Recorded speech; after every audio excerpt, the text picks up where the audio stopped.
Viewers, this is Tamanna from choice legacy. আশা করি সবাই ভালো আছেন। বর্তমানে স্ন্যাচড আই লুক কিন্তু খুবই ট্রেন্ডি। আপনি দুইটি উপায়ে এই লুক ক্রিয়েট করতে পারেন, এক হচ্ছে মেকআপ আর একটা হচ্ছে হেয়ার স্টাইল। আমি দুটোই আজকে দেখাবো। তাহলে চলুন প্রথমে দেখে নিই মেকআপের সাহায্যে কিভাবে আপনি স্ন্যাচড আই লুক ক্রিয়েট করতে পারবেন। প্রথমেই আমি আমার আইব্রোজ ফিক্স করে নিব এবং তার জন্য আমি একটা স্পুলিতে একটু হেয়ার স্প্রে দিয়ে নিব।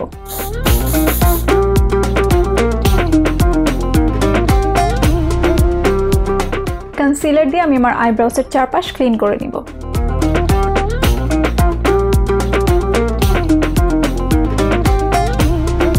এবার আমি ট্রানজিশন শেড হিসেবে একটা ব্রঞ্জার ইউজ করব এবং আমার ক্রিজ থেকে টেম্পল পর্যন্ত ড্র্যাগ করব। একটা ব্রাউন কালার শিমারি শেড দিয়ে আমার আউটার ভি থেকে বাইরের দিকে ব্লেন্ড করব। এবার আইলাইনার অ্যাপ্লাই করে নিব।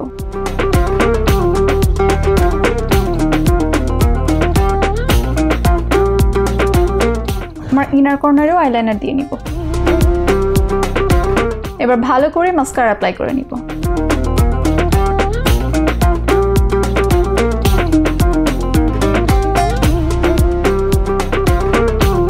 আপনার মেকআপের সাহায্যে এভাবে snatched cat I look create করতে পারেন।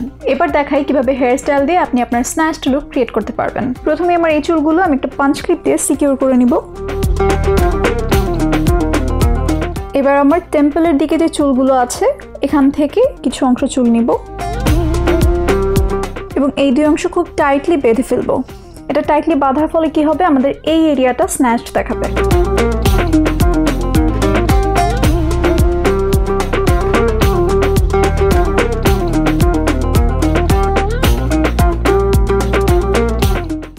দেন আপনার চুল ইচ্ছা মতো স্টাইল করে নিতে পারেন। অনেকে চোখের এই এরিয়াটা স্ন্যাচড দেখানোর জন্য ফেস স্টিকার্স ব্যবহার করেন। আপনাদের কাছে যদি স্টিকার্স অ্যাভেলেবল না থাকে তখন আপনারা এই হেয়ার স্টাইলিং এর মাধ্যমে আপনাদের চোখ স্ন্যাচড দেখাতে পারেন। আই হোপ আমার আজকের এই হ্যাক আপনাদের কাজে লাগবে। ভিডিও সম্পর্কিত কোনো মতামত বা সাজেশনস থাকলে তা জানান আমাদের কমেন্ট বক্সে। দেখা হবে পরবর্তী কোনো ভিডিওতে বা পরবর্তী কোনো আয়োজনে। Till then take care and bye by.